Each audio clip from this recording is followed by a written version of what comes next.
one of just 4 municipalities here in China. Chongqing, a bustling, mountainous metropolis of 32 million population. And a critical inland port embracing the mighty Yangtze.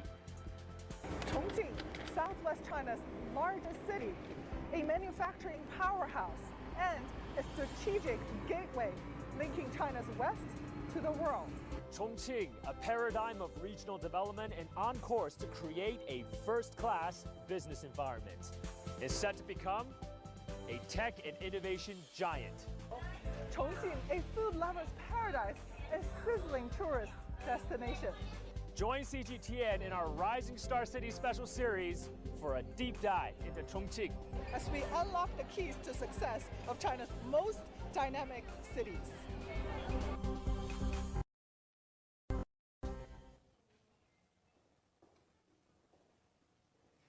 So, welcome everyone to our Rising Star Cities Roundtable, where we take a look at some of the most dynamic cities here in China and try and discover what makes these dynamic cities so successful. This time, we are in Southwest China's largest city. I would say actually this is one of the largest cities in the entire world, right? We are here in the beautiful city of Chongqing. This is a manufacturing giant who is also crisscrossed with rivers and surrounded by mountains. So like they say, this is a city within mountains and mountains within city.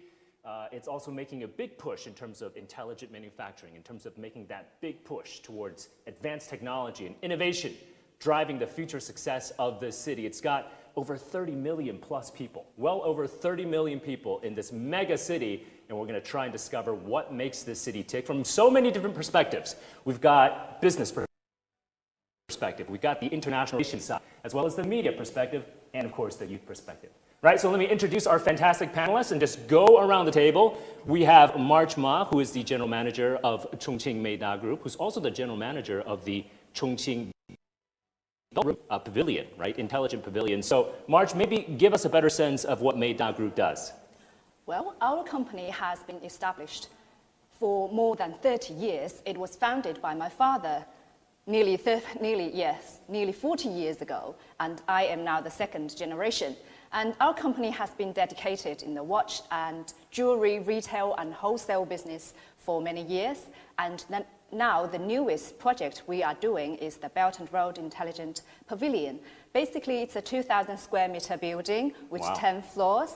And on each floor, we have different showrooms with products from different countries and regions. And of course, countries with products from countries along the Belt and Road Initiative. You're acting as a connector for Chongqing to the rest of the world, and this part of China is definitely becoming more of a gateway to the world as well, right? Okay, so March, welcome to our roundtable. And then Stephen Ellison is the Consul General, British Consulate-General here in Chongqing. So welcome. You've been in Chongqing for about a year now. Yeah, I arrived about a year ago. And then what do you think about the city so far?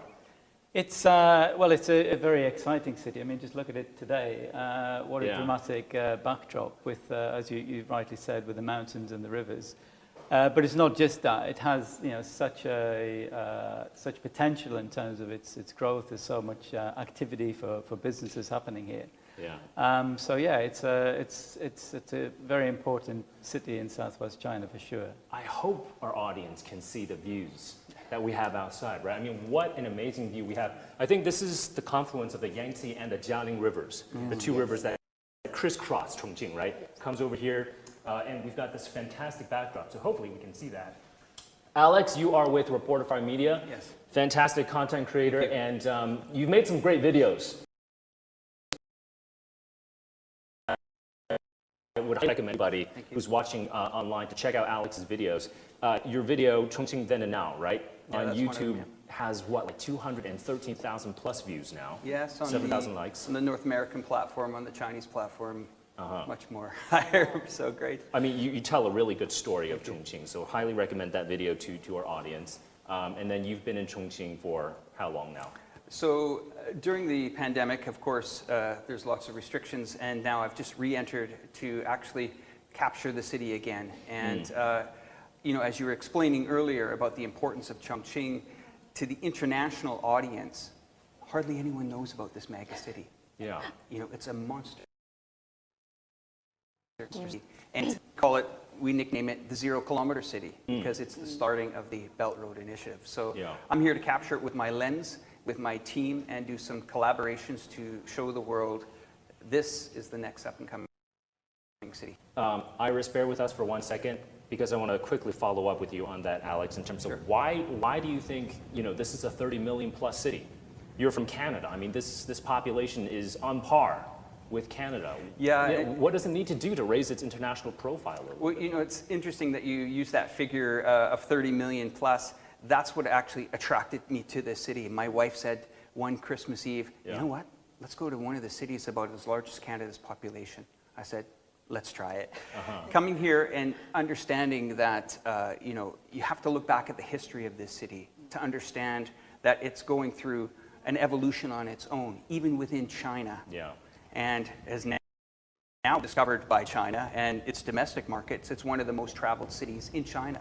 So now taking that and trying to portray that to the international audience, I think that responsibility has been put on me. So we're going to see over the next little while how well I do. And us as well, because this is a critically important city already in the world, but perhaps in terms of media profile, we just have to do a little bit more to show Chongqing to the world.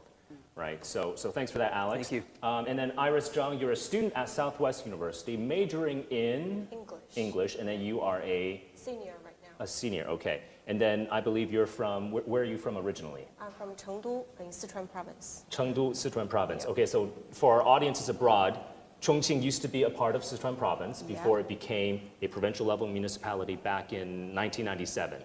Right, so I'm trying to understand maybe the dynamic between Chengdu and Chongqing. Is it sort of like friendly rivalry? Is it, what's going on here? Because we have an economic circle being built, right? The Chengdu-Chongqing economic circle. That's going to be huge for the future of this part of China.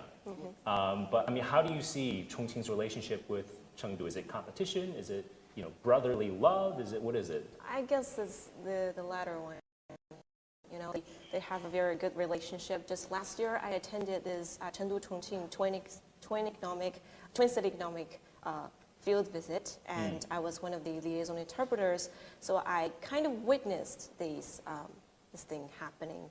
So I guess it's just friendly between the two cities. Friendly, okay, so friendly competition between the two cities, and then in the future, you're going to learn simultaneous interpretation, something along those lines. Yeah.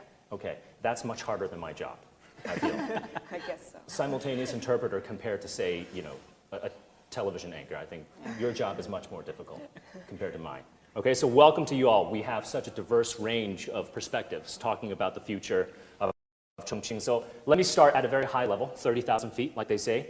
And just to get your thoughts in terms of why you think Chongqing has been so successful. Let's start from the business perspective first. The second generation entrepreneur who born and raised here in Chongqing, right? March, why don't you start us off? No problem. Well, because there must be so many factors contributing to the success of Chongqing. I would like to talk about 3 key factors from my perspective. The first one is the solid manufacturing foundation in Chongqing, because we have formed an industrial system of multiple pillar industries, including such as the electronics, chemicals, materials, automobiles, consumer goods, and etc. So in Chongqing, you can find 39 out of the 39 industry sectors out of the 41 China's industrial sectors. You can find all these industries. And also, we are the largest, right? The laptop production base in the world. So that has definitely contributed to the GDP of Chongqing, the growth as well. That's the first one. The second one, I believe it must be the beautiful and distinctive scenery of Chongqing. And of course, the mouth-watering food as well. And in recent years, there are many movies that were shot in Chongqing. You may have heard of the Transformers in Wulong Karst Geology Park, and the Crazy Stones back many years. That was the comedy, and the Hot Pot Hero, and another very popular movie. It is called I Belong to You in English. It was directed by a Chongqing director, Zhang Yibai. And the Chinese name, you definitely have watched it before. 从你的全世界路过, that's the Chinese name. And all these popular movies have also made Chongqing a more popular destination for traveling, for the tourists as well. And that's the second one. And the third factor, I would call it the unbreakable spirits of Chongqing people. Because we were talking about those boat trackers hauling those ropes along the Yangtze River in the old time. I mean, Chongqing was definitely not the best place to live or work. It was a very harsh environment to live or work. But we have managed to survive. We have managed to build this beautiful city with stunning views on the mountains. Yeah. So I think, in my opinion, Chongqing people are brave, persistent, hardworking, innovative. That's what I think. That's the Chongqing spirit, I guess. And we're gonna, I feel, come back to this in terms of infrastructure connectivity, because the terrain used to be sort of a hindrance, I guess, to the city's development. But now I think it's definitely a competitive advantage, turning that kind of disadvantage in topography into an advantage. And I'm not sure if our audience could see, but I mean, these bridges, they're dual use, right? You have cars going on top, and then you have monorail going on the bottom as well. These bridges, and there are several of these kind of bridges, all dotted along Chongqing. Stephen, what do you think contributes to the success of the city? So I think, the development of China over the last 30 years has been, we've all seen that, and it's, I think it's a fact that most of that development, or the bulk of that development, has been on the East Coast cities. So the drive to encourage further growth and further development in the West is sort of well-stated ambition of the government, and obviously the Chongqing Economic Circle is a hugely important policy initiative in that regard. So I think it's got more room to develop in terms of China's economic model, and I think that's probably therefore not surprising to see the big development that's taking place. I think also within the region, within this western part of China, the Sichuan Basin, Sichuan Pendi, is historically an important area, and it's got a lot of stuff going for it. So that helped. But within Chongqing, I think, I first came to Chongqing in 2011 as an engineer, actually. And I've seen since then the enormous development that's gone on. What we see here now, as you rightly say, Michael, are the bridges, but also the tunnels and the huge buildings. And that hard infrastructure, I would describe it as a civil engineer, that hard wiring infrastructure is fundamental to any economic development model. What needs to come next, and Chongqing is beginning to do it, is to put in people-level development. So people-level development where people enjoy spending time, they enjoy the spaces. Tiananmen, I know, has some fans and some detractors in Chongqing, but that's a very important development. Just recently, Shibati has opened up, which is combined historic nature and buildings of Chongqing. And those people-level developments are important for any city that wants to become an internationally defined city, because that is at that people level, beyond the bridges and the tunnels, which is what people remember. Yeah, and hopefully we talk about that as well. I jotted it down. Attracting talent, right? Not just from all around China, but all around the world in terms of the next stage of Chongqing's development. And maybe, Iris, you have some perspectives on this as well, because this was the most visited city last year in China, and it consistently ranks in the top 3 when it comes to the number of visitors coming or traveling across China. This is one of the most popular destinations because it's so camera-friendly. Alex, I mean, you're very quotable, I feel. You've called this city, you've called it a Jenga city. And I think one of my favorite ones was, if I remember correctly, is you've called, first of all, you've also called it the most exciting city on earth. And then you say Chongqing makes New York City look like a side order of shrimp cocktail or a side order of French fries. I mean, maybe expand on that for us. I want to say that what really drives this city on my first impressions is the unity. The unity of the people, the colleagues that I'm working with right now at iChongqing. The way they greeted me into this city, and they said, listen, this is a canvas, show it to the world. It's not hard to show a city that has 14,000 bridges. 14,000. It's got the hardware, that's for sure. The software, we'll call it, is coming. You have, like I said, remarkable dual carriage bridges. You have the largest monorail line in the world. You have, I think it's, not quote me on this, but I think it's 13 of 20 Guinness Book World Record bridges. Wow. You got 4 types of bridges that come into this city. Not only that is the airport infrastructure, the roads, when people tell me, oh, I'm sitting in traffic in Chongqing, they obviously haven't been to, you know, cities in Malaysia or in cities in Thailand where getting across the bridge could be a couple of hours. Here, it's, you know, quite interesting. So using that format of plugging the city in and making it accessible for all people, it turns it into kind of like an 8-dimensional city. And what I mean by an 8D city is underground. There's a lot of activity going on here that we're not aware of. Okay, You expand know, on that. subways and infrastructures, and you know the way that we're running networks. You know, this is really important, and we have shown that in some of the videos. We have worked with the local transportation companies to bring us into it and explain how complex it is. There's a city underneath this city. Wow. And everyone says to me, why isn't there anyone in your videos? Well, they're either underground or they're working. Yeah. So. Wow, that is absolutely amazing.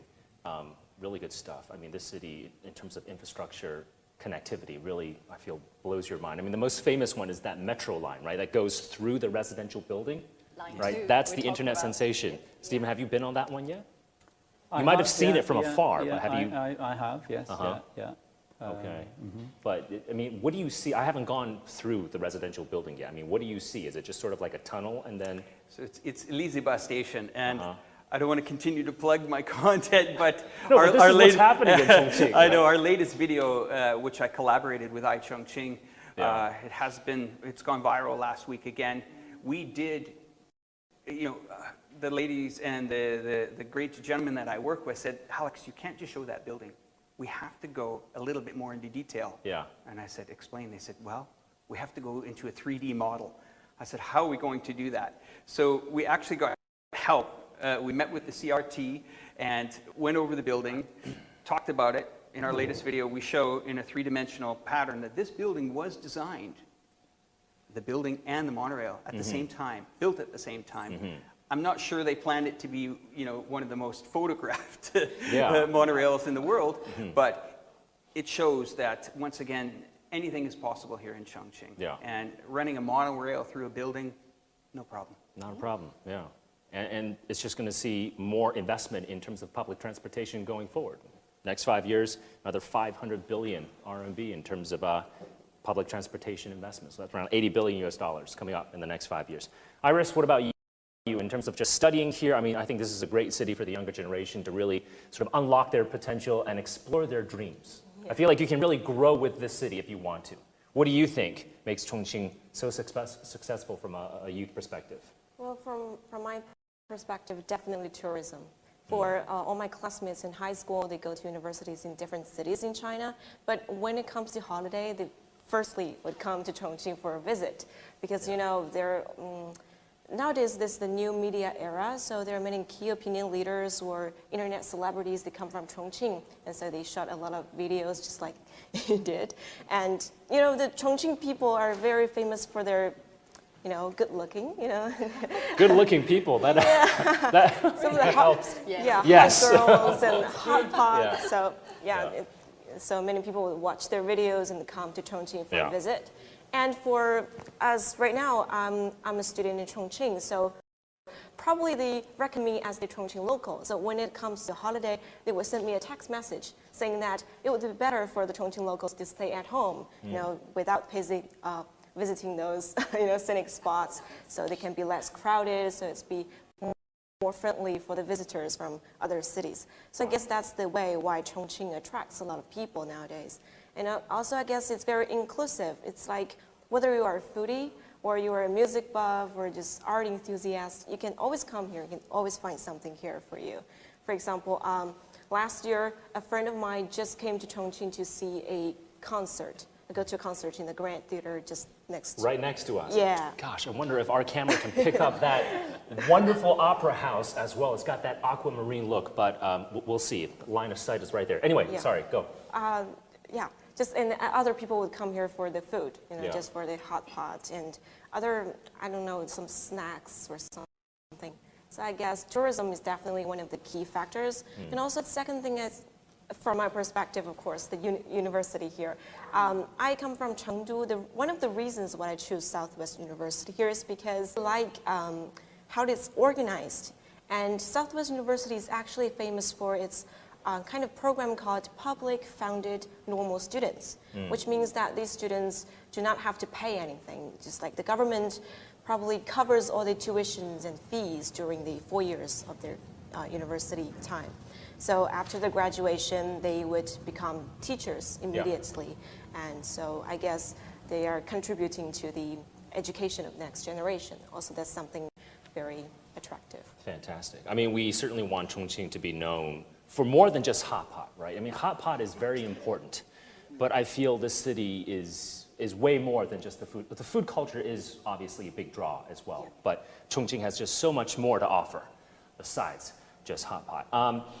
The location of this city, I feel, is becoming more and more important internationally. And I just feel like it's just an exciting time in terms of Chongqing's gateway to the world. March, I'm not sure if you have any thoughts on this, because if we take a look at Chongqing on a map, because of infrastructure, it can now really unlock its potential.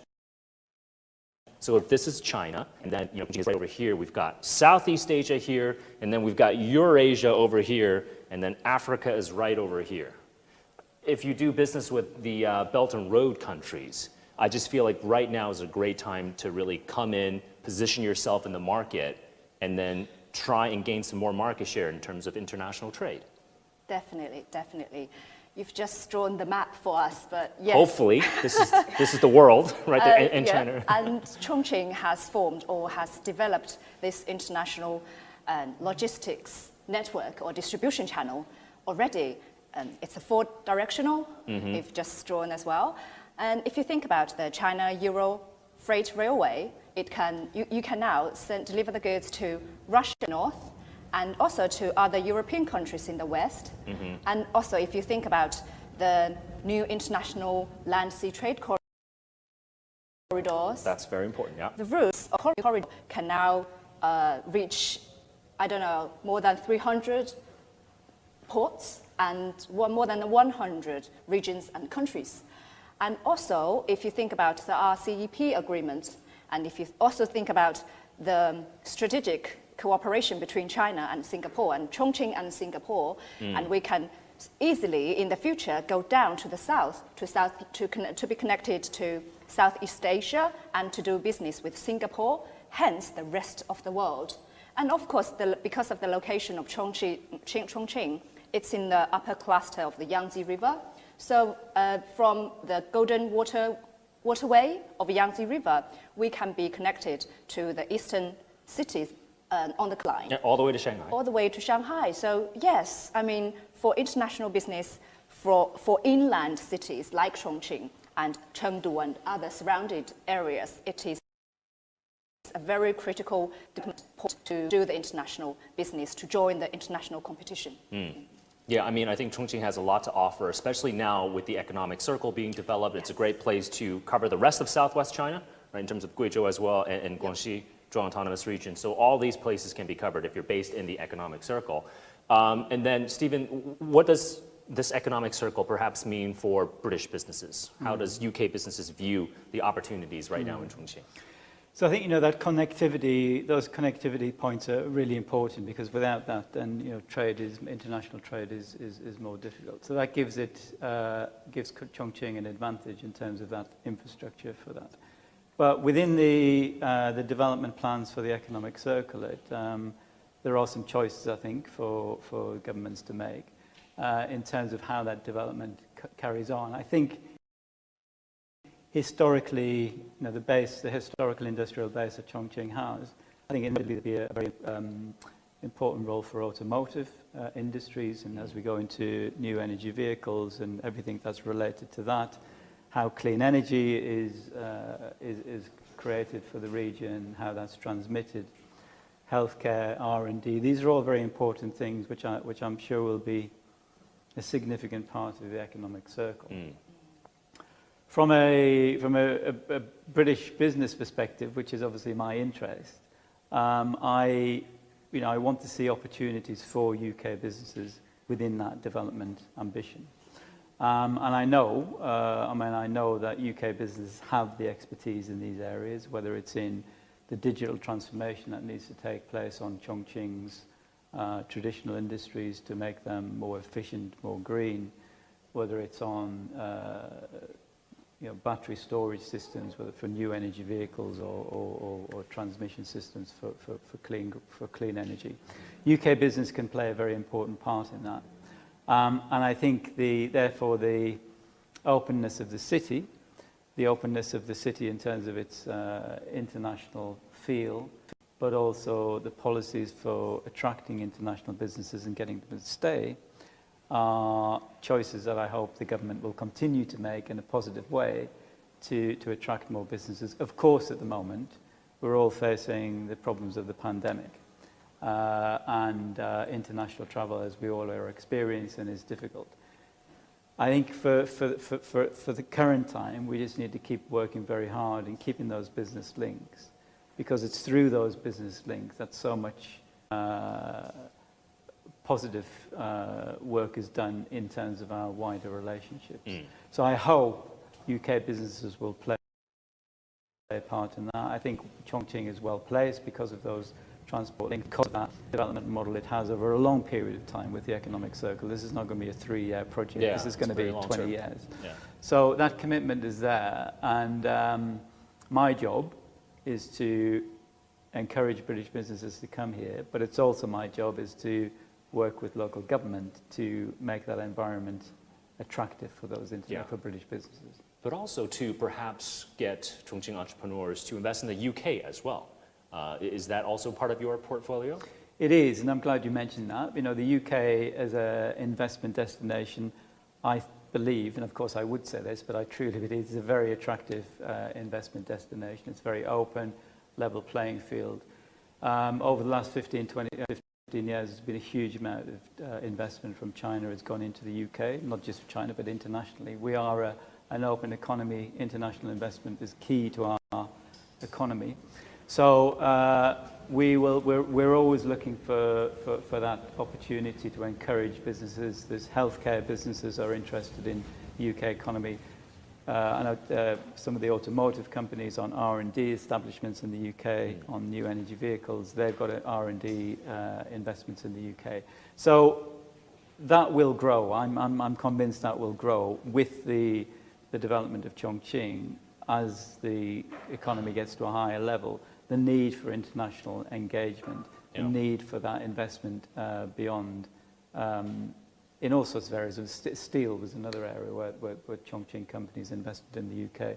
This will grow, and that's a very important part of what we do here in the consulate. Fantastic, and hopefully we'll see business relationships between the entrepreneurs here in Chongqing and between the UK as well, especially as the UK looks for new trading relationships. Post-Brexit, I think this is a fantastic place to look. Right. Okay. Alex, you plan to make how many more videos in this city? Well, I mean, I have a great team that's working with me on these videos, and I'm going to boldly say we're going to try to target, I would say, about 50 videos here in the next few years. 50 videos in the next few years. So there's a lot of stories to tell, right? Because we're trying to talk about how do we, tell Chongqing's story better to the world, because the city has a lot to offer. Is there a sense, is there a train of thought in terms of where you're going to go with these videos? Yeah, I mean, Stephen explained a lot of things about business. This city is a blueprint going forward. You have to pay attention to what's going on in Chongqing now. Okay. The infrastructure is here, the grids are here, the power grids are here, the trains are here, the train to Europe, the Belt Road Initiative, it's here. Yeah. Something that many people don't mention is the cost of running a business here is much less than it would if you're running something in Shanghai or Shenzhen. This is a city that is at the starting point. It's like no one's talking about it yet. You get in here early, you establish yourself. Like I said, the hardware is ready to go here. You bring the companies, you bring the software, you bring the intelligence into it. You are way ahead of everyone, because this city is connected pretty much right across to the end of Europe, where we were speaking about that earlier in the Belt Road Initiative. when you're seeing hundreds of thousands of laptops, I'll call it leaving the 0-kilometer train range here, heading towards Europe, we're talking about things that are very important. We've got battery power technology. That's stuff that you don't want to put on an airplane. Yeah. You want to put it on a train. Well, guess what? It's here. So if you had a city of 100 things that needed to be checked off, Chongqing is way ahead of everyone else. And why I continue to go on and on and on about infrastructure is it impacts everyone's life. If you're taking a rail transit in your country, how much, or is that been pushed to the private sector in other Western countries? Has your cost of living gone up because of your getting to work is more money? Do you want to visit your family? Well, in my country, we have 8,000 kilometers from end to end. To visit someone, you have two choices. Get into a car for a long car ride or get in the air. Train? Can you imagine this? Canada has one single rail track going across the whole country. 8,000 kilometers. And we don't have a passenger rail service. That's I didn't know that. So if you want to get from Toronto to, say, Vancouver, there's that one rail line. If you're shipping cargo, yes. Passenger rail, it's not considered a passenger rail. It's more of a touristic thing. I see. And it's into the thousands of dollars to do it. Wow. Okay. Yeah. I mean, there's going to be about 9,000 kilometers plus of rail in the Chengdu Chongqing economic circle within the next 5 years. So just in this area alone, there's going to be 9,000 kilometers plus. China lays more rail than what Canada has in 1 year. Wow. Okay, that's interesting to know. And then Iris, in terms of attracting more young people to the city, right? Because I'm sure there's a lot of young people who come and visit every single year, but in terms of getting them to stay, what do you think? Well, I guess we young people are very happy to see that economy in Chongqing is actually booming, like by leaps and bounds. So a larger market actually attracts more people because it offers more job opportunities. For example, for the newly graduates, if they want to settle down in Chongqing, then probably should find a well-compensated job here. So if the market here is big enough, so probably they will settle down and probably they'll meet someone and raise a family later. Yeah. So that's, so I guess the economy here, for our university students, we do not have a very deep feeling about how quick the economy is developing, but as you know, nowadays this cutthroat competition when it comes to find a job, then probably the job markets is where you find out that the economy is actually helping us very much. Yeah, and I guess other things is that people here are actually trying to do something great. For example, one of my classmates in my former major, actually, I used to major in mathematics and statistics.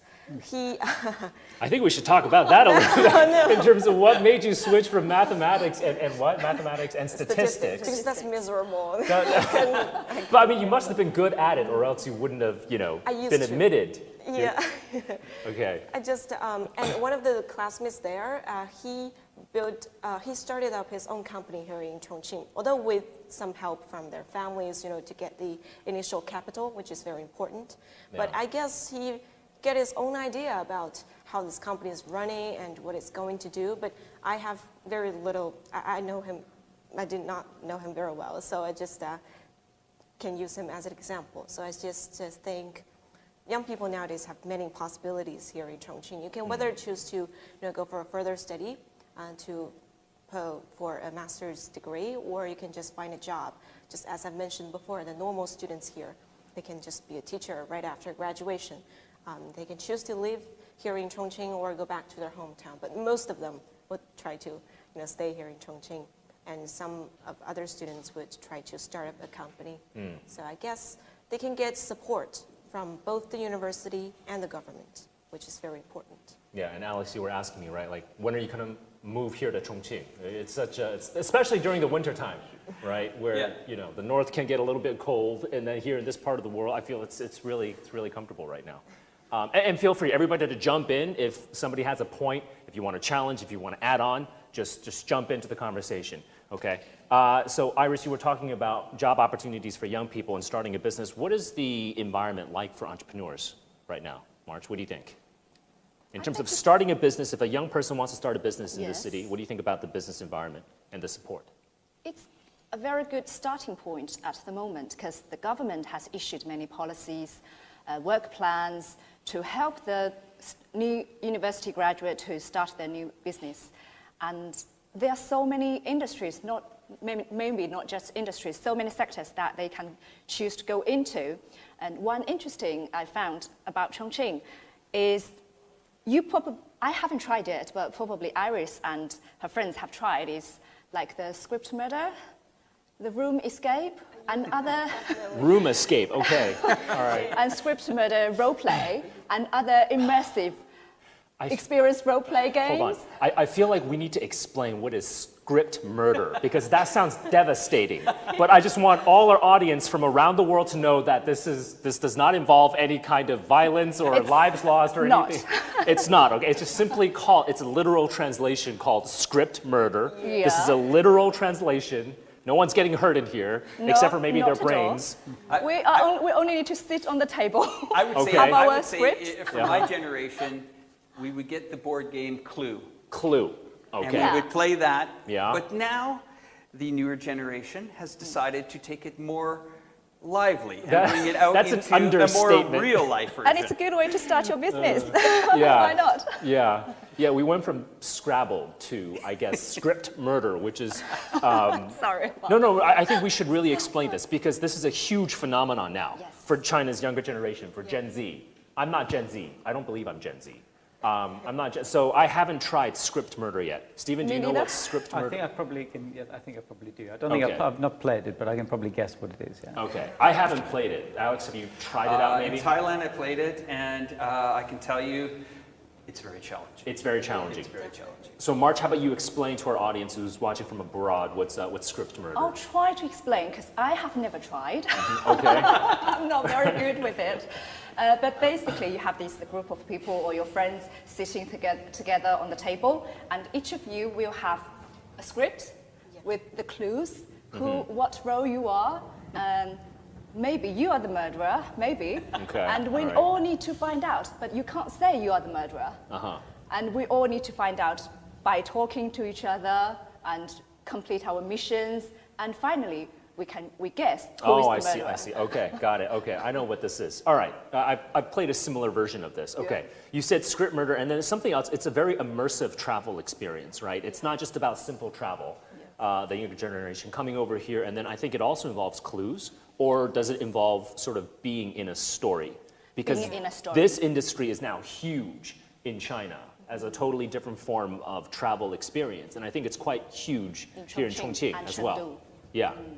So this is something I think people can try. Yeah, definitely, they must try. I mean, I'm a coward, sorry.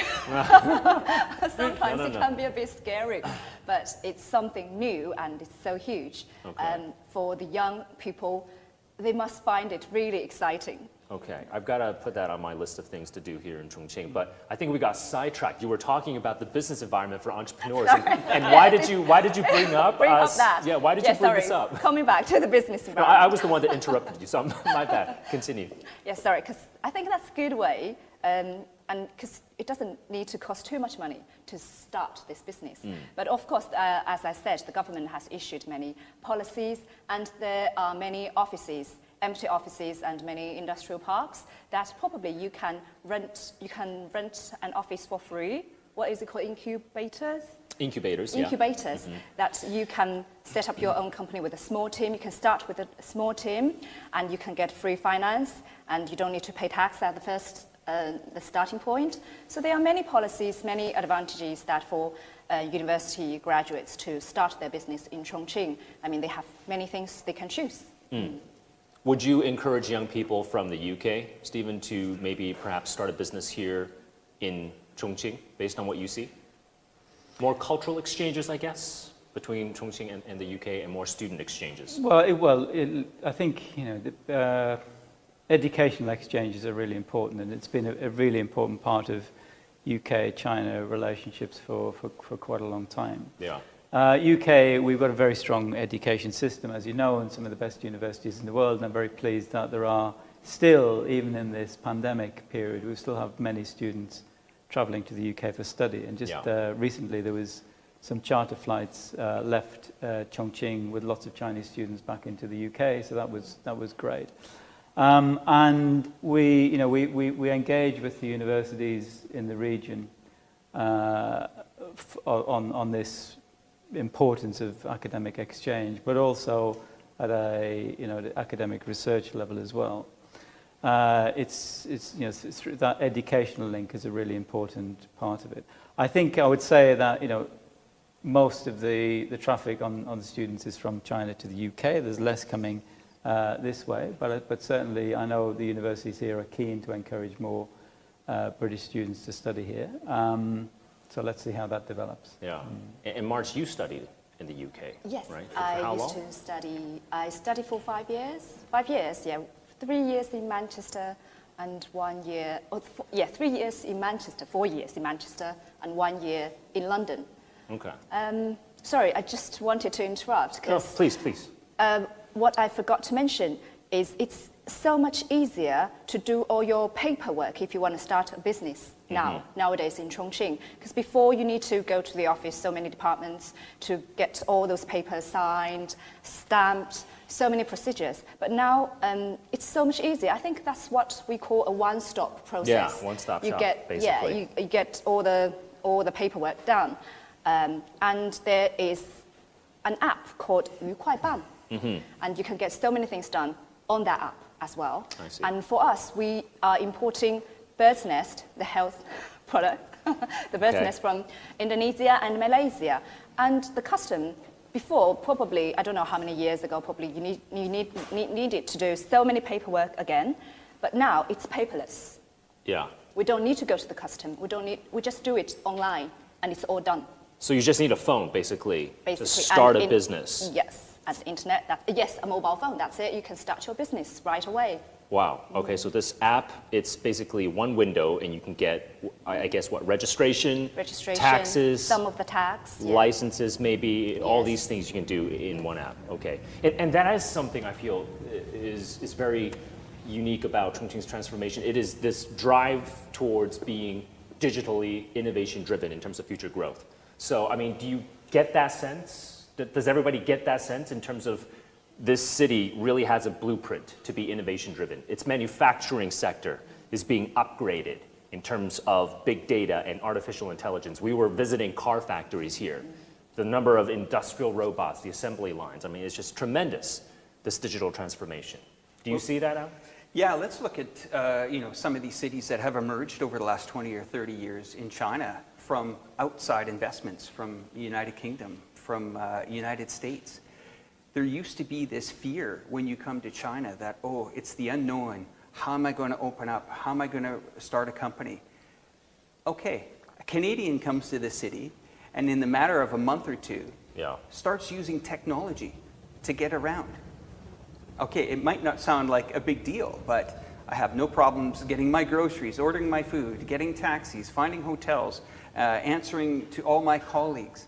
And to advance even more today, I used some new technology that helped me with the language.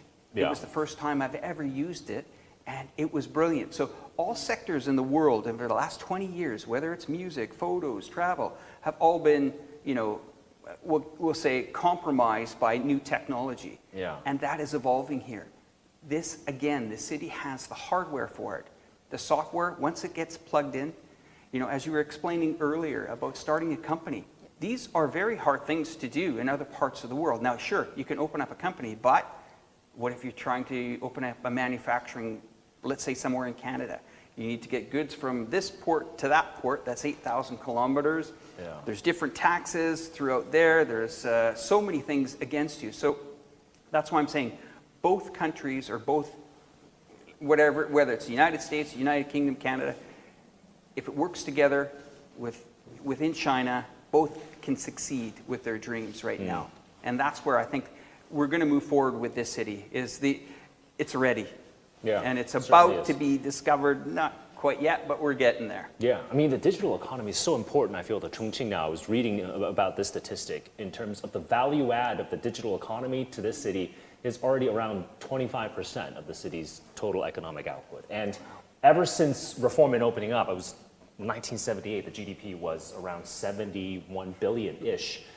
Last year, 2.5 trillion. Yes. 2.5 trillion. So how about our math major do a little calculation for us in her head in terms of how many fold increase is that? I'm putting you on the spot. No, I shouldn't do that. But it's just been crazy growth. I think on the the digital, digital is affecting everybody everywhere.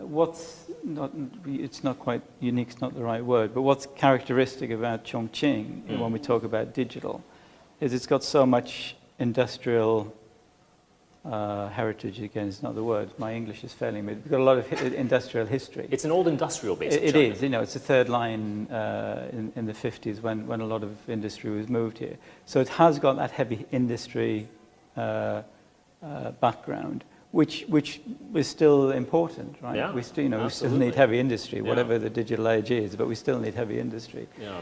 So it's this phrase of digital transformation, of how do you take those heavy industries, not just what you do on your iPhone, but how do you take heavy industry, heavy plant, and make it more efficient, less energy dependent, more green, more efficient.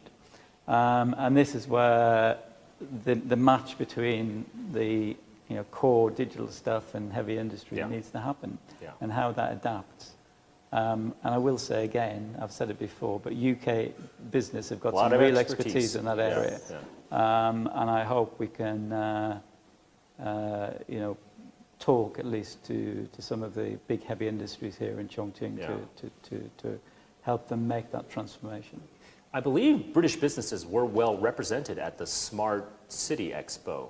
Smart China. Yeah, so Expo. Smart China, Chongqing hosts Smart China every year. The last couple of years it's had a heavy online presence because of the pandemic. But we had 50 British businesses represented at the biggest international business delegation.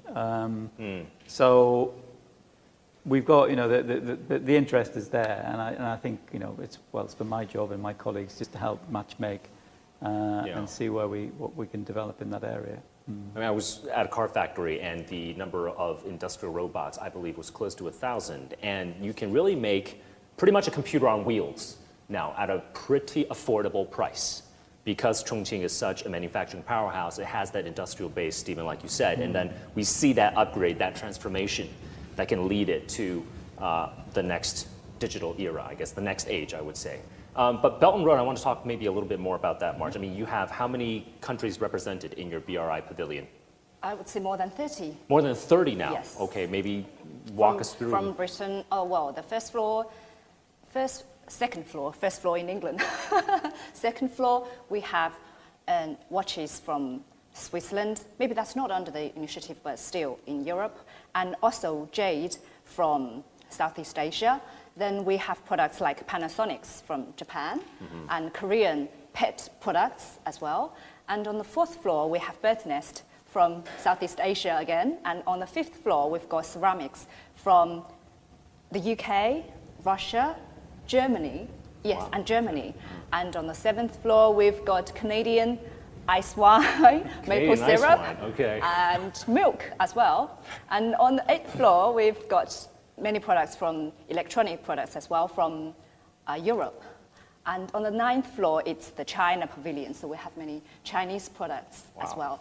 Like robots to clean your floor, to clean these windows, to help you do all this housework. Ice wine from which part of Canada? The Okanagan region, maybe? They're famous for ice wine, no? Okanagan? What is it called? It's called Lake View. I can't remember the exact area it comes from. I think he got it right. Maybe Okanagan. Wait, Alex, which part of Canada are you from? Originally West Coast, born in central Canada. Central Canada. Yeah, we'll call it the Siberian part of Canada. The Siberian should be the north, right? Yukon Territory. There's not much out there where I was born. So, okay. You made a good point, and Stephen as well, as legacy companies that evolve and use technology. I mean, there are so many of these companies around the world, and especially in the United Kingdom. I totally understand your point about having the know-it-all and how to build these products, and bringing a legacy product to the market. It's the same within what I'm doing, except I'm in, we'll call it new media. I believe that instead of making films that can be forgotten, we try to make a legacy type of film. And it's with that to not only educate people that they understand the challenges of the city or the challenges of China, but as I was saying when I first got here, so many businesses have changed. I mean, my mother today is going to be able to watch this on CGTN, okay? And she's going to be up very early watching it. And it's very helpful for content creators like myself when a company like Chongqing reached out to me and says, hey, we like your videos. Let's make some great videos together. And that synergy can be used in all types of businesses around the world with China. So many people can benefit from that. And we're at a really pinnacle point of history here. I really feel that. So in terms of combining the media element with technology, with the growth potential of this city, right? So a lot of stuff to do. I've been watching your guys' production. Have you seen it over the last week here? You guys have been everywhere. We've remotely. been everywhere. Yeah, I saw that as well. Do you know any other medias in the world that actually show a city like that in a week? I've never seen it. We take a deep dive in our Rising Star City series. We take a deep dive, so let me put a plug, I guess, for our program as well. And we explore each city from so many different angles, right? We have agriculture as well. One of my colleagues was on horseback taking a stroll 50 kilometers outside of city center, right? You can do that here in Chongqing. You have the advanced manufacturing in Chongqing. Can we see raffles from here? We can. We were just doing a live stream at the observation deck this morning, and then you have that glass observation deck, right? And then I didn't know, but there's another one above the observation deck. Have you been to that, Iris? It's sort of like a little corridor on top where you're strapped into this rope, and then you're walking sort of like a tightrope. There's sort of no, I mean, there's a rail. And I'm sure it's very safe, but there's no sort of guardrails One of around. our colleagues, Aiko, did that a couple of weeks ago. I remember watching her do that. Oh, It's wow. harrowing. I don't think I could do it. I can't do it. I don't think I can do it. I can't muster the courage to do it. Have you been up there, Stephen? Not yet. No. The observation deck. I look forward to that one. I've been to the observation deck, but I've not been on the very top. On the very top, right? When you decide to go there, call me. I'll go with you. Because I'm not sure if I can brave it alone. Your knees get weak I can imagine. when you go up to the observation deck, and then I think the trick is just don't look down, right? Don't look down. Have you been, Iris? No. You haven't been in all your I'm years afraid. here? Afraid? Okay, all Do you right. have that rope attached to you as well? At the very top, when you're I haven't actually been to the very top. the very top. I'm still not sure that would give me a level of comfort. I know what you're saying about the knees getting weak. Oh, man. But you have to, right? Because you're making 40, 50 videos. One of them's got to be up there. Yes, I've got my eye on a building in the city here that is about to be complete in a year. Oh, wow. Okay. So maybe watch out for that. Fantastic. Okay. Iris, in terms of, again, young people here in this city, would you consider coming back to Chongqing after you finish your studies? I mean, I know you're going to graduate school somewhere else, but in terms of coming back to Chongqing afterwards? Probably, of course. Actually, I'm more fond of the cities like Chengdu and Chongqing because the life path here is, bearable. I'm going to Beijing next year, but I guess the life pace there is too fast for me. Oh, so I see. Okay. Probably I'll come back to Chongqing or Chengdu. And I'm sorry. It's okay. It's okay. We can plug some Chinese in here as well. It's okay. Yeah. No, it's Just probably I will be an interpreter. Probably I'll go, just work in a company or just as a freelancer. I cannot decide yet, but I guess Chongqing is a great market because here, as we've mentioned before, there are many international business going on, and also right now, even in our universities, I can even work in schools or universities, and in universities there are many exchange programs. Even between the pandemic, there are so many online courses where students can take on and also actually I'm in the student union called Study Abroad Student Association, so we're kind of in charge of all the paperworks when we want to cooperate with other universities around the world, probably in America, probably sometimes in Thailand. So I guess there are a lot of work to do here in Chongqing. Probably I'll come back. Can we talk about the pace of life here? I mean, this is very interesting. You call a city of 30 million plus, right? I mean, this has pretty much the entire population of Canada, and then it's a municipality. And then you say that this part of China perhaps is a little bit more mellow compared to, say, the pace of Beijing and Shanghai. So Yep. help us connect that dot, city of 30 million plus, and yet mellow lifestyle. March, you have something to say on this as well. Let me come back to you in a second, but Iris. Well, I guess the life pace here is really, for example, I guess most of the Chongqing locals are well known for this hot temper, probably. I have experiences with that. They're nice people, but maybe it's the hot pot, the spicy food, I don't know, but anyway. But you know, that kind of personality actually provides them with, you know, good execution power, so they actually can act immediately when they decide what they want to do. So, and all this kind of lifestyle makes them, you know, to have a way of carpe diem, you know, way of life. Carpe so it's just diem like, life, okay. You know, it's just like do whatever they want to do. So they're kind of open-minded. They do not care about so much worried about the results or outcomes. So it's just, you know, they do not push themselves too hard. I guess that's what I appreciate. Yeah. Okay. Do you agree with your Chengdu colleague, Chengdu, and I guess also Chongqing? Chengdu friend. Yeah, Chengdu friend. I agree. I mean, I really love the life pace here because in Chongqing you can get this international flavor. You can get international cuisines as well. At the same time, you can really enjoy the local life. So in my spare time, when I'm stressed out at work, I probably go into the mountains, which are not so far away from the city center, have a cup of tea, the Chinese tea, and or you can go to so many bookshops that you can choose. Just find your inner peace. Inner peace. Okay, Stephen, I mean, you've been here for a year. What would you say is the lifestyle, the pace of Chongqing? I can't possibly agree, actually, with that, because my boss is probably watching that. You know, this is the hardest job and the fastest paced city and the longest hours I have ever worked anywhere. Fantastic. Anyway. We'll go with that. We'll go with that. Why not? But no, I think seriously, I think, you know, compared to cities like Beijing, Shanghai, which I guess are more perhaps transient in terms of the people living here. Chongqing's got a core population of people they're from Chongqing. This is their home. Yeah. And I think that brings a character to any city when you get when that sort of shape of the population is there. Yeah. So I would say, you know, my experience is very friendly, straightforward. Yeah. And hardworking. Yeah. Straightforward. Yeah. That's a good term.